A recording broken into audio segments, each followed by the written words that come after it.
டெல்லி செங்கோட்டை அருகே நேற்று நடைபெற்ற கார் வெடிப்பு சம்பவத்தின் எதிரொலியாக திருச்செந்தூர் அருள்மிகு சுப்பிரமணிய சுவாமி திருக்கோயிலில் பலத்த போலீஸ் பாதுகாப்பு போடப்பட்டிருக்கிறது. பக்தர்கள் உடைமைகள் அனைத்தும் வெடிகுண்டு நிபுணர்கள் மூலம் சோதனையிட்ட பின்னரே தரிசனத்திற்கு அனுமதிக்கப்பட்டு வருகின்றனர். கூடுதல் விவரங்களை செய்தியாளர் ஆனந்தன் வழங்கிட கேட்கலாம். ஆனந்தன், வணக்கம். விவரங்களை சொல்லலாம். வணக்கம். டெல்லி செங்கோட்டை அருகே நேற்று நடைபெற்ற கார் குண்டுவெடிப்பு சம்பவத்தை அடுத்து நாடு முழுவதும் பலத்த பாதுகாப்பு போடப்பட்டுள்ளது.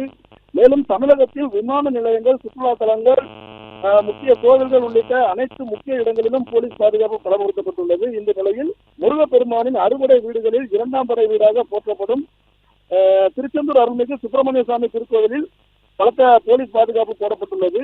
திருச்செந்தூர் துணை காவல் கண்காணிப்பாளர் மகேஷ்குமார் தலைமையில் 100க்கும் மேற்பட்ட போலீசார் பாதுகாப்பு பணியில் ஈடுபடுத்தப்பட்டுள்ளனர். கோவிலில் பக்தர்கள் சாமி தரிசனத்திற்கு செல்லக்கூடிய பொது தரிசன வரிசை மற்றும் கட்டண தரிசன வரிசை உள்ளிட்ட அனைத்து பகுதிகளிலும் பக்தர்களின் உடைமைகள் அனைத்தும் வெடிகுண்டு நிபுணர்கள் மூலம் சோதனையிட்ட பின்னரே பக்தர்கள் தரிசனத்திற்கு அனுமதிக்கப்பட்டு வருகின்றனர்.